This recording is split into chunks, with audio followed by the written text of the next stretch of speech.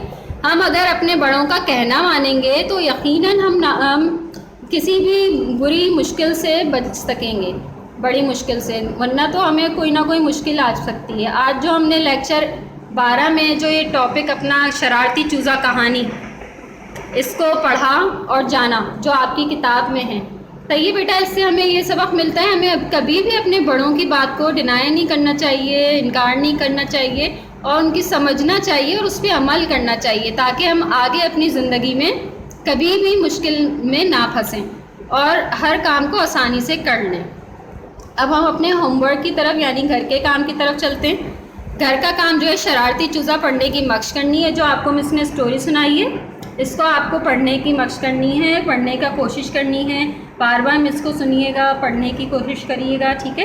پھر اس کے بعد ہے آپ کا کتاب صفحہ نمبر 15 اور 16. یہ دیکھیں، یہ صفحہ نمبر 15 جو ہے اس پہ آپ کی یہ ایکٹیویٹی ہے سوالات کے جواب. چنمن کون تھا اور کیسا تھا؟ آپ لکھ دیں گے چوزا تھا اور شرارتی تھا. ٹھیک ہے؟ چوزا اور پھر کاما لگا کے شرارتی. آپ چھوٹے بچے نا پورا نہیں لکھیں گے، چھوٹا چھوٹا یوں لکھ دیے گا. شرارتی چنمن کون تھا یعنی کہ چنمن چوزا تھا. چوزے کے بعد آپ چوزا لکھنے کے بعد کاما کر دیجیے گا اور شرارتی کر دیجیے گا. یہ آپ کا ہو جائے گا. چنمن نے کیا چگنے کی کوشش کری؟ دانا. ٹھیک ہے؟ یہ آپ کا آنسر ہو جائے گا. چنمن کی مدد کس نے کی تھی؟ بگلے نے. Very good. پڑھی یہ کہانی، مزہ آیا نا پڑھ کے؟ اب صفحہ نمبر دیکھیں 16 پہ یہ آپ کو دیا ہوا ہے الفاظ مکمل کریں. یہ الفاظ مکمل کرنے ہیں، الفاظ تلاش کر کے لکھنا ہے آپ کو. ٹھیک ہے؟ مٹر، فصل، بھوک اور جو یہ الفاظ ہیں یہ آپ کو تلاش کر کے لکھنا ہے. یہ آپ کا اس طرح سے ہوم ورک ڈن ہو جائے گا. کمپائل میں آپ کو صفحہ نمبر 177 کرنا ہے. ٹھیک ہے؟ آپ کا یہ ہوم ورک ڈن ہو جائے گا. ہوم ورک کو آپ کو پتہ ہے ہر جمعے اور آنے والے ہفتے کو آپ کو اسکول میں سبمٹ کرانا ہے. اپنا homework neat and clean کریں گے بک اور کمپائل میں. ٹھیک ہے بیٹا؟ اس کے ساتھ ہی اپنی مس کو اجازت دیں. اگلے لیکچر میں اگلی دفعہ پھر آئیں گی. جب تک کے لیے آپ کو اللہ حافظ. اپنا بہت خیال رکھیے گا، اپنی مما بابا کا بھی خیال رکھیے گا. اللہ حافظ.